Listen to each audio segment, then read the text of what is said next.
Ang bunga ng katotohanan. Ang mga salita ng Elohim sa puso ng isang tao. Paraan ng buhay. Apokalipsis 4:3. Hebreo 10:20. 11. Ang bunga ng katotohanan. Ang heartland. Alisin ang kasinungalingan sa iyong puso at gawin itong mabuting lupa, maghasik ng mga binhi ng katotohanan, at magbunga sa pamamagitan ng paglinang ng katotohanan. Pagbawi ng lupa. Hanapin ang kasinungalingan na sinasabi ng Biblia na itapon o huwag gawin, alisin ito sa iyong puso, at gawin itong matabang lupa. Pagtatanim ng mga binhi ng katotohanan. Hanapin ang katotohanan na sinasabi ng Biblia na panatilihin, at itanim ang binhi ng katotohanan sa pusong bukid na gawa sa matabang lupa, linangin ito at magbunga ng katotohanan. Ang bunga ng katotohanan. Ang bunga ng katotohanan. Proyek. 1. Proyek, itapon mo. 2. Proyek, wag na. 3. Proyek, panatilihin ito. 4. Proyek, gawin mo. IV. Proyek, gawin mo. Alisin ang kasinungalingan sa iyong puso at gawin itong mabuting lupa. Paraan ng buhay. Apokalipsis 4:3. Hebreo 10:20. Unang Korinto Kapitulo 10 versikulo 27. Kung kayo'y aanyayahan ng isang hindi sumasampalataya, at ibig ninyong pumaroon, ang anumang ihain sa inyo ay kanin nyo, at huwag kayong magsipagtanong ng anuman dahilan sa budhi. Kung anyayahan kayo ng isang di sumasampalataya at ibig ninyong dumalo, kanin ninyo ang anumang idulot sa inyo, at huwag na kayong magtanong pa upang di mabalisa ang inyong budhi. Unang Korinto Kapitulo 10 versikulo 31. Kaya kung kayo'y nagsisikain man, o nagsisiinom man o anuman ang inyong ginagawa, gawin nyo ang lahat sa ikaluluwalhati ng Diyos. Kaya nga, kung kayo'y kumakain o umiinom, o anuman ang ginagawa ninyo, gawin ninyo ang lahat sa ikararangan ng Diyos. Unang Korinto Kapitulo 10 versikulo 33. Nagaya ko din naman, na sa lahat ng mga bagay ay nagbibigay lugod ako sa lahat ng mga tao, na hindi ko hinahanap ang aking sariling kapakinabangan, kundi ang sa marami, upang sila'y manggaligtas. Ang sinisikap ko na may mabigyang kasiyahan ang lahat ng tao sa bawat ginagawa ko, hindi ko hinahanap ang sarili kong kapakanan kundi ang kapakanan ng marami, upang maligtas sila. Unang Korinto Kapitulo 11 versikulo 1. Maging tagatulad kayo sa akin, na gaya ko naman kay Kristo. Tularan ninyo ako gaya ng pagtulad ko kay Kristo. Pagtatakik sa ulo kong sumasamba. Unang Korinto Kapitulo 11 versikulo 28. Datapuat siya sa atin ng tao ang kanyang sarili, at saka kumain ng tinapay, at uminom sa saro. Kaya, dapat siya sa atin ng tao ang kanyang sarili bago kumain ng tinapay at uminom sa saro.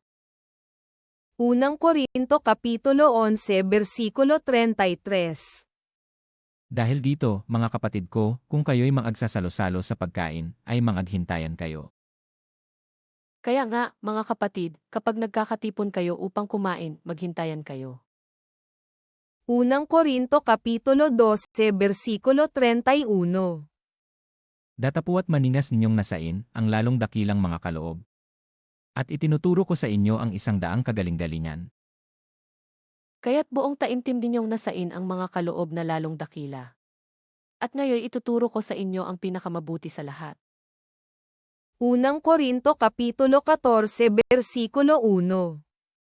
Sundin ninyo ang pag-ibig, gayon may maningas ninyong pakanasain ang mga kaloob na ayon sa Espiritu, ngunit lalo na ang kayo'y mga kapanghula.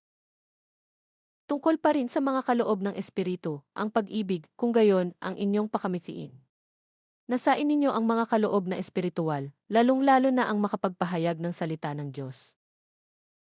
Unang Korinto Kapitulo 14 versikulo 12. Gayon din naman kayo, na yamang kayo'y mapagsikap sa mga kaloob na ayon sa Espiritu ay pagsikapan niyong kayo'y magsisagana sa ikatitibay ng iglesia. Yamang nananabik kayo sa mga kaloob ng Espiritu, sikapin ninyong sumagana kayo sa mga kaloob na makapagpapaunlad sa iglesia. Unang Korinto Kapitulo 14 Versikulo 13. Kaya't ang nagsasalita ng wika ay manalangin na siya ay makapagpaliwanag. Dahil dito, kailangang ipanalangin ang nagsasalita sa ibang wika na bigyan din siya ng kaloob na makapagpaliwanag nito. Unang Korinto Kapitulo 14 Versikulo 20.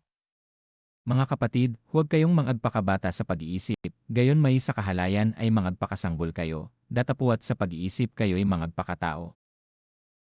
Mga kapatid, huwag kayong mga isip bata. Maging tulad kayo ng mga batang walang malay sa kasamaan, ngunit maging ganap ang inyong pag-iisip. Unang Korinto Kapitulo 14 Versikulo 26. Ano nga ito, mga kapatid? Pagka kayo'y nangagkakatipon ang bawat isa sa inyo'y may isang awit, may isang aral, may isang pahayag, may wika, may isang pagpapaliwanag. Gawin niyo ang lahat ng mga bagay sa ikatitibay. Ano ngayon ang ibig sabihin ng lahat ng iyan, mga kapatid? Sa inyong pagtitipon, may aawit, may magtuturo, may maghahayag ng kalooban ng Diyos, may magsasalita sa iba't ibang wika, at mayroon namang magpapaliwanag ng mga sinabi nito. Gawin ninyo ang lahat ng iyan sa ikaunlad ng iglesia. Unang Korinto Kapitulo 14 Versikulo 27. Kung nagsasalita ang sinuman ng wika, maging dalawa, o huwag higit sa tatlo, at sunod-sunod, at ang isa'y magpaliwanag. Kung may magsasalita sa ibang wika, sapat na ang dalawa o tatlo hali-halili sila at kailangang may magpapaliwanag ng kanilang sinasabi. Unang Korinto Kapitulo 14 Versikulo 28. Datapuat kung walang tagapagpaliwanag ay tumahimik siya sa iglesia, at siya'y magsalita sa kanyang sarili at sa Diyos. Ngunit kung walang magpapaliwanag, manahimik na lamang ang bawat isa at makipag-usap ng sarilinan sa Diyos. Unang Korinto Kapitulo 14 Versikulo 29. At ang dalawa o tatlo sa mga propeta ay magsipagsalita, at ang mga iba'y mangagsyasat. Magsalita ang dalawa o tatlong tao na tumanggap ng kaloob na makapagpahayag ng salita ng Diyos, at timbangin naman ng iba ang mga sinasabi nila. Unang Korinto Kapitulo 14 Versikulo 30. Datapuat kung may ipinahayag na anuman sa isang nauupo, ay tumahimik ang nauuna. At kung ang isa sa mga nakaupo ay tumanggap ng pahayag mula sa Diyos, tumigil naman ang nagsasalita. Unang Korinto Kapitulo 14 Versikulo 34. Ang mga babae ay magsitahimik sa mga iglesia, sapagkat sila'y walang kapahintulutang mangagsalita, kundi sila'y pasakop, gaya naman ng sinasabi ng kautusan. Ang mga babae kailangang tumahimik sa mga pagtitipon sa iglesia. Sapagkat hindi ipinahihintulot sa kanila ang magsalita sa gayong pagkakatipon, kailangang sila'y pasakop, gaya ng sinasabi ng kautusan. Unang Korinto Kapitulo 14 Versikulo 39. Kaya nga, mga kapatid ko, maningges na pagkanesay ninyong makapanghula, at huwag ninyong ipagbawal ang magsalita ng mga wika. Kaya, mga kapatid, pagkanesay ninyong makapagpahayag ng salita ng Diyos, ngunit huwag naman ninyong ipagbawal ang pagsasalita sa iba't ibang wika. Unang Korinto Kapitulo 14 Versikulo 40. Datapuat gawin niyong may karapatan at may kaayusan ang lahat ng mga bagay. Lamang, gawin ninyo ang lahat ng bagay sa wasto at maayos na paraan. Unang Korinto Kapitulo 15 Versikulo 34. Gumising kayo ng ayon sa katuwiran, at huwag mangagkasala, sapagkat may mga ibang walang pagkakilala sa Diyos. Sinasabi ko ito upang kayo'y kilusin sa kahihiyan. Magpakatino kayo at talikdan ang pagkakasala. Ang iba sa inyo ay mali ang pagkakilala sa Diyos, sinasabi ko ito upang mapahiya kayo. Ang uri ng magiging katawan sa muling pagkabuhay. Unang Korinto Kapitulo 15 Versikulo 58. Kaya nga, mga kapatid kong minamahal, kayo'y magsitatag, Huwag makilos, na laging sumasagana sa gawa ng Panginoon, yamang nalalaman nyo na hindi walang kabuluhan ang inyong gawa sa Panginoon. Kaya nga, mga kapatid, magpakatatag kayo at huwag matitinag. Magpakasipag kayo sa gawain para sa Panginoon yamang alam ninyong di nasasayang ang inyong pagpapagal para sa Kanya. Unang Korinto Kapitulo 16 Versikulo 13.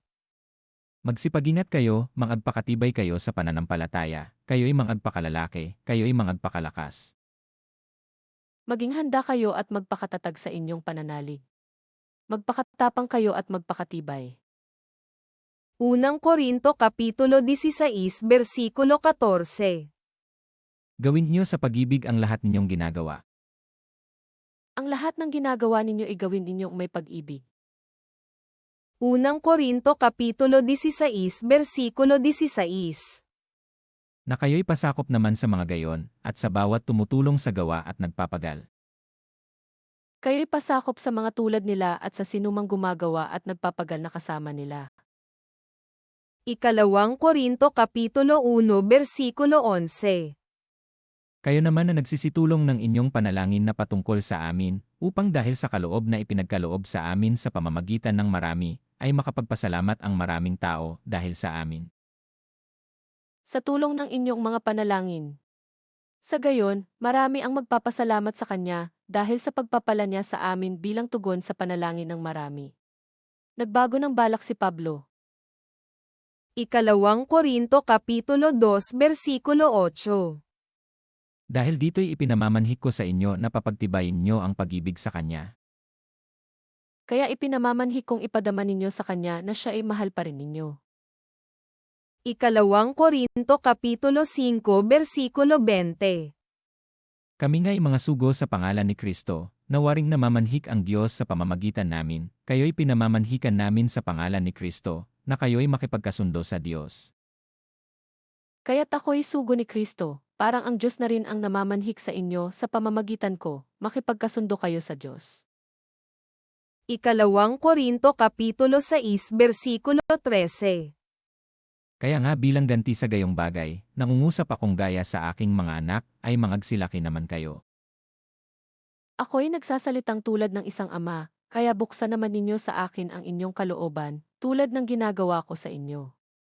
Ang pakikisama sa mga di sumasampalataya.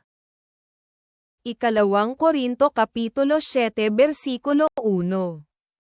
Yamang taglay natin ang mga pangakong ito, mga minamahal, ay magsipaglinis tayo sa lahat ng karumihan ng laman at ng espiritu, na pakasakdalin ang kabanalan sa takot sa Diyos.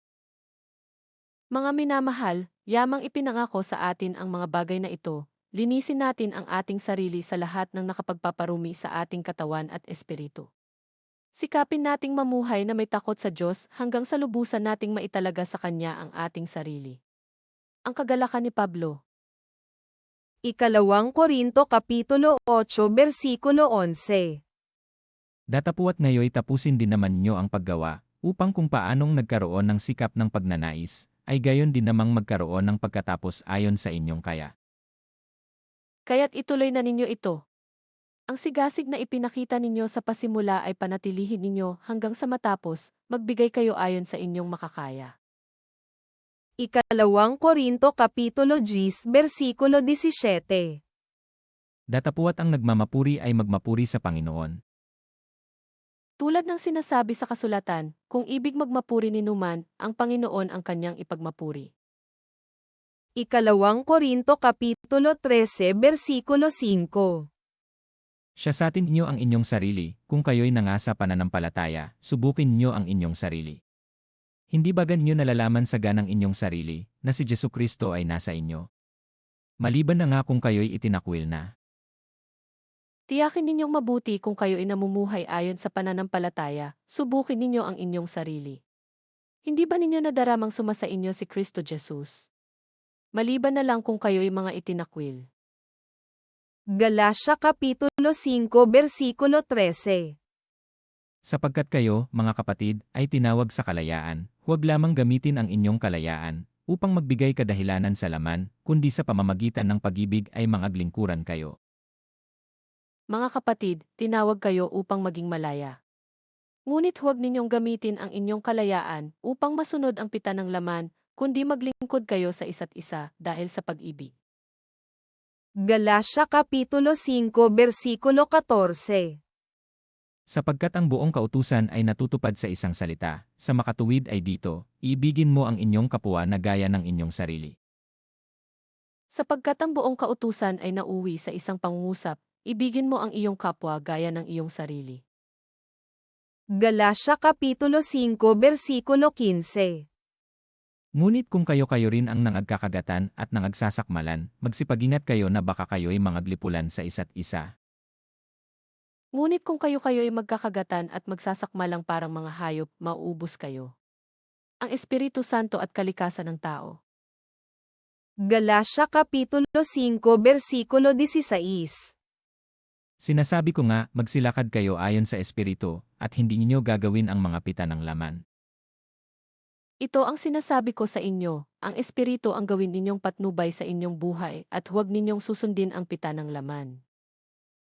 Galatia Kapitulo 6 Versikulo 1. Mga kapatid, kung ang sinuman ay masumpungan sa anumang pagsuway, kayong mga sa Espiritu, ay inyong papanumbalikin ang gayon sa Espiritu ng kahinhinan, na iyong pagwariin ang iyong sarili, baka ikaw naman ay matukso.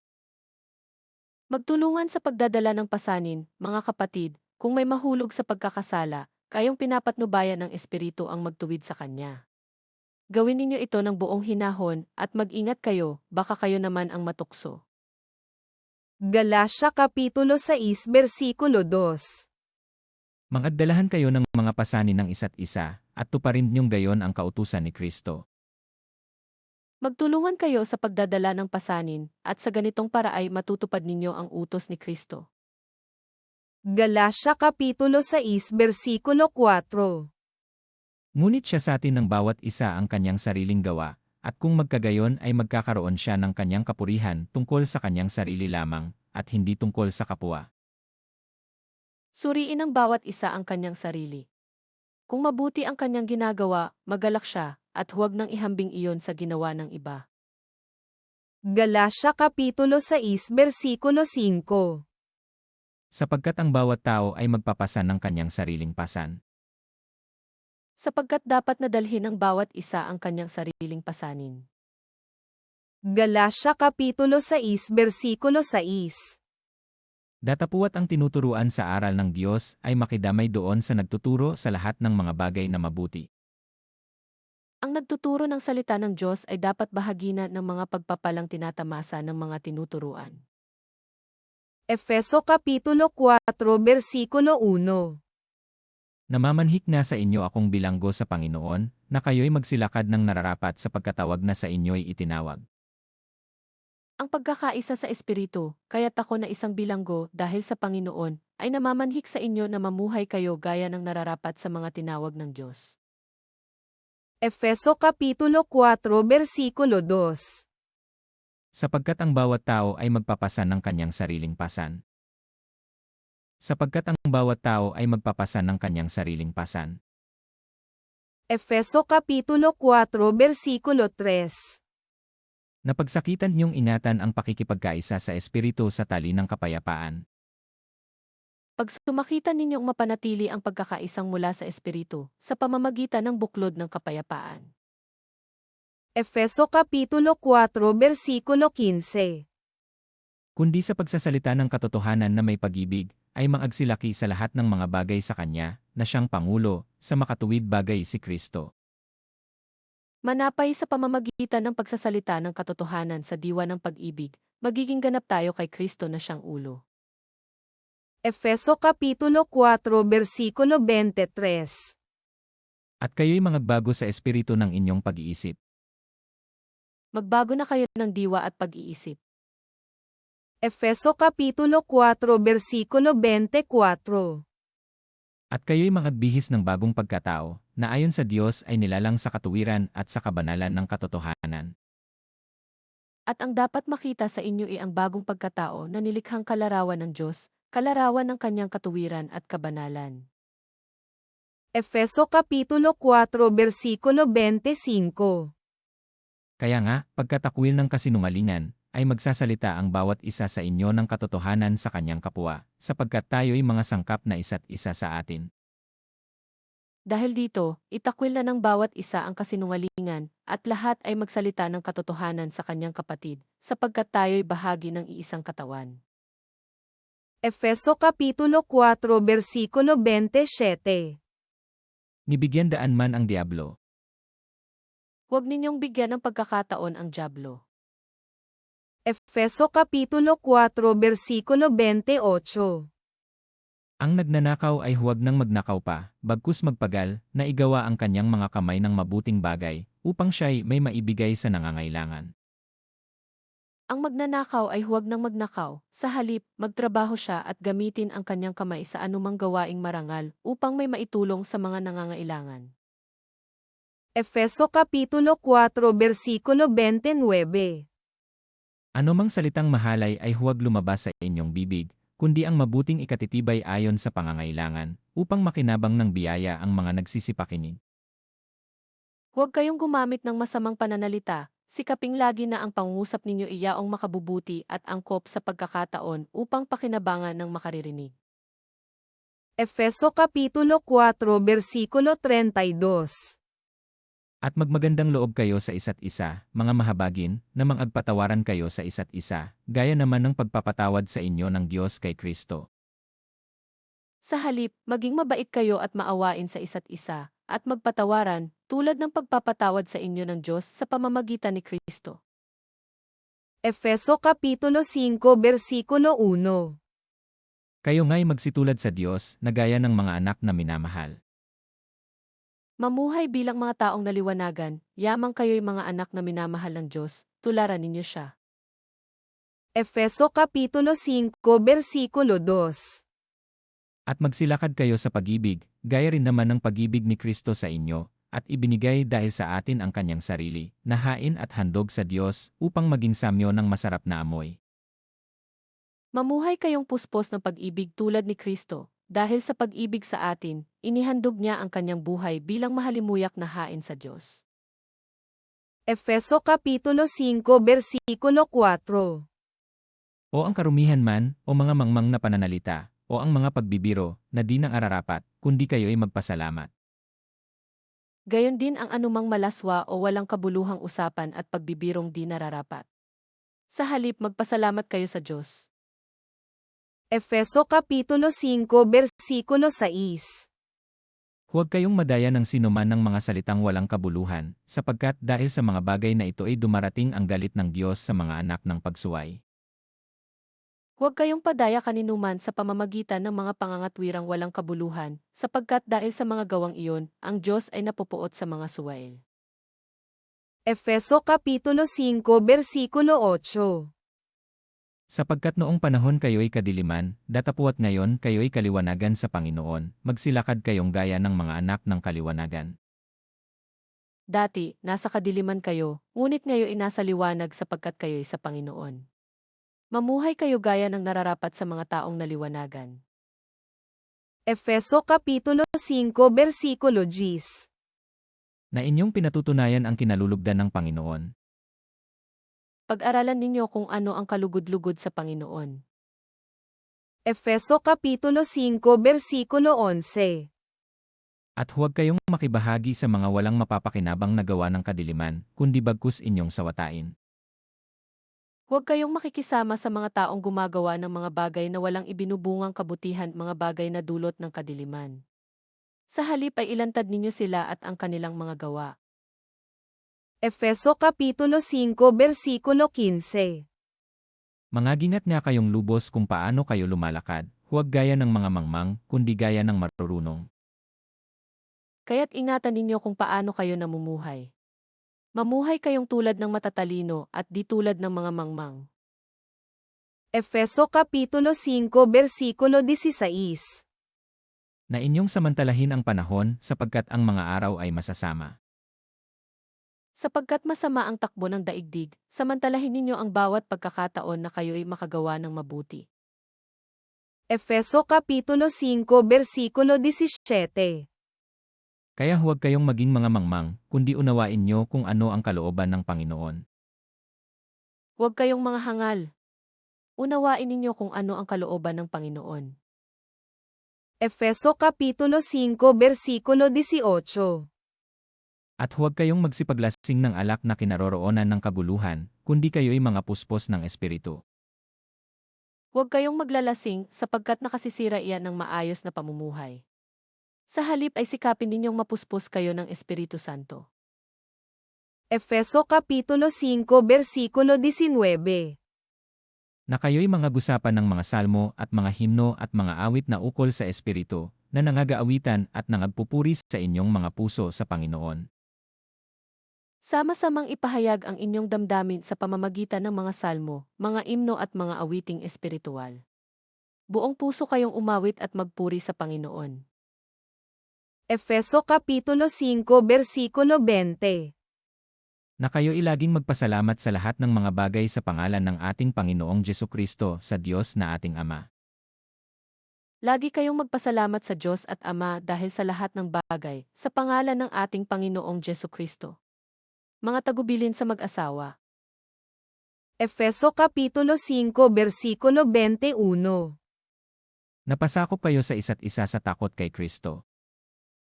Pasakop kayo sa isa't isa tanda ng inyong paggalang kay Kristo. Efeso Kapitulo 5 Versikulo 22. Mga babae, pasakop kayo sa inyong sariling asawa, na gaya ng sa Panginoon. Mga babae, pasakop kayo sa inyong asawa tulad ng pagpapasakop ninyo sa Panginoon. Efeso Kapitulo 5 Versikulo 24. Datapuat kung paanong ang iglesia ay nasasakop ni Kristo, ay gayon din naman ang mga babae ay pasakop sa kanikanyang asawa sa lahat ng mga bagay. Kung paanong nasasakop ni Kristo ang iglesia, gayon din naman, ang mga babae dapat pasakop ng lubusan sa kanilang asawa. Efeso Kapitulo 5 Versikulo 25. Mga lalaki, ibigin niyo ang inyong asawa, gaya naman ni Kristo na umibig sa iglesia, at ibinigay ang kanyang sarili dahil sa kanya. Mga lalaki, ibigin ninyo ang inyong asawa, gaya ng pag-ibig ni Kristo sa iglesia. Inihandog niya ang kanyang buhay para rito. Efeso Kapitulo 5 Versikulo 28. Gayon din naman nararapat ibigin ng mga lalaki ang kanikanyang sariling asawa, na gaya ng kanilang sariling mga katawan. Ang umiibig sa kanyang sariling asawa ay umiibig sa kanyang sarili. Dapat mahalin ng mga lalaki ang kanilang asawa tulad ng sarili nilang katawan. Ang lalaking nagmamahal sa kanyang asawa ay nagmamahal sa kanyang sarili. Efeso Kapitulo 5 Versikulo 33. Gayonman ay umibig naman ang bawat isa sa inyo sa kanikanyang sariling asawa gaya ng sa kanyang sarili, at ang babae ay gumalang sa kanyang asawa. Subalit ito'y tumutukoy rin sa bawat isa sa inyo. Mga lalaki, mahalin ninyo ang inyong asawa gaya ng inyong sarili. Mga babae, igalang ninyo ang inyong asawa. Efeso Kapitulo 6 Versikulo 1. Mga anak, magsitalima kayo sa inyong mga magulang sa Panginoon, sapagkat ito'y matuwid. Aral sa mga magulang at mga anak, sundin ninyo ang inyong magulang, alang-alang sa Panginoon, sapagkat ito ang nararapat. Efeso Kapitulo 6 Versikulo 2. Igalang mo ang iyong ama at ina, na siyang unang utos na may pangako. Igalang mo ang iyong ama at ina. Ito ang unang utos na may kalakip na pangako, ganito ang pangako. Efeso Kapitulo 6 Versikulo 4. At, kayong mga ama, huwag ninyong ipamungkahi sa galit ang inyong mga anak, kundi inyong turuan sila ayon sa saway at aral ng Panginoon. Mga magulang, huwag ninyong ibuyo sa paghihimagsik laban sa inyo ang inyong anak, dahil sa malabis ninyong kahigpitan, sa halip, palakihin sila sa tuntunin at aral ng Panginoon. Aral sa mga alipin at mga Panginoon. Efeso Kapitulo 6 Versikulo 5. Mga alipin, magsitalima kayo sa mga yaong ayon sa laman ay inyong mga Panginoon, na may takot at panginginig, sa katapatan ng inyong puso, na gaya ng kay Kristo. Mga alipin, sundin ninyo ang inyong mga Panginoon dito sa lupa ng buong galang, takot, at katapatan, na parang si Kristo ang inyong pinaglilingkuran. Efeso Kapitulo 6 Bersikulo 6. Hindi ang paglilingkod sa paningin na gaya ng pagbibigay lugod sa mga tao, kundi bagkus gaya ng mga alipin ni Kristo na ginagawa mula sa puso ang kalooban ng Diyos. May nakakikita man o wala, ganyan ang gawin ninyo, hindi upang magbigay lugod sa mga tao, kundi dahil sa kayo ilingkod ni Kristo at kusang loob na gumaganap ng kalooban ng Diyos. Efeso Kapitulo 6 Bersikulo 7. Maglingkod na may mabuting kalooban na gaya ng sa Panginoon at hindi sa mga tao. Maglingkod kayo ng may mabuting kalooban na parang sa Panginoon kayo naglilingkod at hindi sa mga tao lamang. Efeso Kapitulo 6 Bersikulo 11. Mangagbihis kayo ng buong kagayakan ng Diyos upang kayo'y magsitibay laban sa mga lalang ng Diablo. Isuot ninyo ang baluting kaloob ng Diyos upang mapaglabanan ninyo ang mga lalang ng Diablo. Efeso Kapitulo 6 Bersikulo 13. Dahil dito magsikuha kayo ng buong kagayakan ng Diyos upang kayo'y makakatagal sa araw na masama at kung magawa ang lahat ay magsitibay. Kaya't isuot ninyo ang baluting mula sa Diyos. Sa gayon, makatatagal kayo sa pakikipaglaban pagdating ng masamang araw na iyon, at pagkatapos ng inyong pakikipaglaban ay matatag pa rin kayong nakatayo. Efeso Kapitulo 6 Bersikulo 14. Magsitibay nga kayo na ang inyong mga baywang ay may bigkis na katotohanan na may sakbat na baluti ng katuwiran. Kaya't maging handa kayo, gawin ninyong bigkis ang katotohanan, itakip sa dibdib ang baluti ng pagkamatuwid. Efeso Kapitulo 6 Bersikulo 15. At ang inyong mga paa ay may panyapak na paghahanda ng ebanghelyo ng kapayapaan. At isuot ang panyapak ng pagiging handa sa pangangaral ng mabuting balita ng pakikipagkasundo sa Diyos. Efeso Kapitulo 6 Bersikulo 16. Bukod dito ay taglayin nyo ang kalasag ng pananampalataya na siyang ipapatay nyo sa lahat ng nangagnininas na suligi ng masama. Taglayin ninyong lagi ang kalasag ng pananalig kay Kristo, bilang pananggat pamatay sa lahat ng nagliliyab na palaso ng masama. Efeso Kapitulo 6 Bersikulo 17. At magsikuha rin naman kayo ng turbante ng kaligtasan at ng tabak ng Espiritu na siyang salita ng Diyos. Isuot ninyo ang helmet ng kaligtasan at kunin ninyo ang tabak na kaloob ng Espiritu, sa makatwid ang salita ng Diyos. Efeso Kapitulo 6 Bersikulo 18. Na magsipanalangin kayo sa Espiritu ng lahat ng panalangin at daing sa buong panahon, at mangagpuyat sa buong katiyagaan at daing na patungkol sa lahat ng mga banal. Ang lahat ng ito ay gawin ninyo sa pamamagitan ng mga panalangin at pagsamo. Manalangin kayo sa lahat ng pagkakataon sa patnubay ng Espiritu. Kaya't lagi kayong maging handa at patuloy na manalangin para sa lahat ng hinirang ng Diyos. Efeso Kapitulo 6 Bersikulo 19. At sa akin, upang ako'y pagkalooban ng pananalita sa pagbubuka ng aking bibig, upang ipakilalang may katapangan ang hiwaga ng Ebanghelyo. Ipanalangin din ninyong ako'y pagkalooban ng wastong pananalita, upang buong tapang kong maipahayag ang hiwaga ng mabuting balita. Filipos Kapitulo 2 Bersikulo 2. Ay lubusin niyo ang aking katuwaan, upang kayo'y mangagkaisa ng pag-iisip, mangagtaglay ng isa ring pag-ibig, na mangagkaisa ng akala, at isa lamang pag-iisip. Kung gayon, lubusin ninyo ang aking kagalakan maghari sa inyo ang pagkakasundo, mabuklod kayo ng iisang pag-ibig at maging isa kayo sa puso't diwa. Filipos Kapitulo 2 Bersikulo 3. Na huwag ninyong gawin ang anuman sa pamamagitan ng pagkakampi-kampi o sa pamamagitan ng pagpapalalo, kundi sa kababaan ng pag-iisip, na ipalagay ng bawat isa ang iba na lalong mabuti kaysa kanyang sarili. Huwag kayong gagawa ng anumang bagay dahil lamang sa hangad ninyong matanyag, bagkus magpakababa kayo at huwag ipalagay na kayo'y mabuti kaysa iba. Filipos Kapitulo 2 Bersikulo 4. Huwag tingnan ng bawat isa sa inyo ang sa kanyang sarili, kundi ang bawat isa naman ay sa iba't iba. Ipagmalasakit ninyo ang kapakanan ng iba, hindi lamang ang sa inyong sarili. Filipos Kapitulo 2 Bersikulo 5. Mangagkaroon kayo sa inyo ng pag-iisip, na ito'y na kay Kristo Jesus din naman. Magpakababa kayo tulad ni Kristo Jesus. Filipos Kapitulo 2 Versikulo 12. Kaya nga, mga minamahal ko, kung paano ang inyong laging pagsunod, na hindi lamang sa harapan ko, kundi bagkus pa ngayong ako'y wala, ay lubusin nyo ang gawain ng inyong sariling pagkaligtas na may takot at panginginig. Kaya nga, mga minamahal, higit na kailangang maging masunurin kayo ngayon kaysa noong kasama ninyo ako. May takot at panginginig na magpatuloy kayo sa paggawa hanggang sa malubos ang inyong kaligtasan. Filipos Kapitulo 2 Versikulo 14. Gawin nyo ang lahat ng mga bagay na walang mga bulong-bulong at pagtatalo. Gawin ninyo ang lahat ng bagay ng walang tutol at pagtatalo. Filipos Kapitulo 2 Versikulo 18. At sa ganyan ding paraan kayo'y nakikipagkatuwa naman at nakikigalak sa akin. Kung magkagayon, dapat din kayong magalak at hatian ninyo ako ng inyong kagalakan. Sina Timoteo at Epafrodito.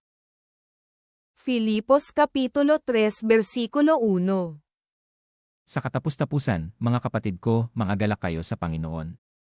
Ang pagsulat ko nga sa inyo ng mga gayon ding bagay, sa akin ay tunay na hindi nakangangalay, ngunit sa inyo'y katiwasayan. Ang tunay na pagiging matuwid, sa wakas, mga kapatid, magalak kayo sa Panginoon. Hindi kaabalahan sa akin na ulit-uliting isulat sa inyo ang mga bagay na ito, at ito na maisa ikabubuti ninyo. Filipos Kapitulo 3 Versikulo 2. Magsipag-ingat kayo sa mga aso, magsipag-ingat kayo sa masasamang manggagawa, magsipag-ingat kayo sa mga sa pagtutuli. Mag-ingat kayo sa mga taong asal hayop, mahihilig sa paggawa ng masama, at nagpupungos ng maselang bahagi ng katawan. Filipos Kapitulo 3 Versikulo 17. Mga kapatid, kayo'y mangagkaisang tumulad sa akin, at tandaan nyo ang mga nagsisilakad ng gayon, ayon sa halimbawang nakikita nyo sa akin. Mga kapatid, magkaisa kayong tumulad sa halimbawang ipinakita ko sa inyo. Kami ang gawin ninyong huwaran. Masdan ninyo ang lahat ng sumusunod sa mga halimbawang ito. Filipos Kapitulo 4 Versikulo 1. Kaya nga, mga kapatid kong minamahal at pinananabikan, aking katuwaan at putong, magsitibay nga kayo sa Panginoon, mga minamahal ko. Magalak kayo sa Panginoon, kaya nga, minamahal kong mga kapatid aking kagalakan at karangalan na lagi kong kinasasabi kang makita uli magpakatatag kayo sa inyong pamumuhay na nakaugnay sa Panginoon. Filipos Kapitulo 4 Versikulo 2. Ipinamamanhik ko kay Euodias, at ipinamamanhik ko kay Sintike, na mangagkaisa ng pag-iisip sa Panginoon. Euodia, Sintike, nakikiusap ako sa inyo. Magkasundo na kayo bilang magkapatid sa Panginoon. Filipos Kapitulo 4 Versikulo 3. Ipinamamanhik ko rin naman sa iyo, tapat na kasama sa pagtulong, na iyong tulungan ang mga babaeng ito, sapagkat sila'y nangagpagal na kasama ko sa Evangelyo, at kasama rin naman ni Clemente, at ng ibang aking mga kamanggagawa, na ang kanilang pangalan ay nangasa aklat ng buhay. Ipinakikiusap ko rin naman sa iyo, tapat kong kasama, tulungan mo ang dalawang babaeng ito. Sila man ay nakatulong ko sa pagpapalaganap ng mabuting balita, kasama ni na Clemente at ng iba pang kamanggagawa ko. Ang pangalan nila ay nakasulat sa aklat ng buhay. Filipos Kapitulo 4 Versikulo 4. Mga galak kayong lagi sa Panginoon, muli kong sasabihin, mga galak kayo. Magalak kayong lagi sa Panginoon. Inuulit ko, magalak kayo.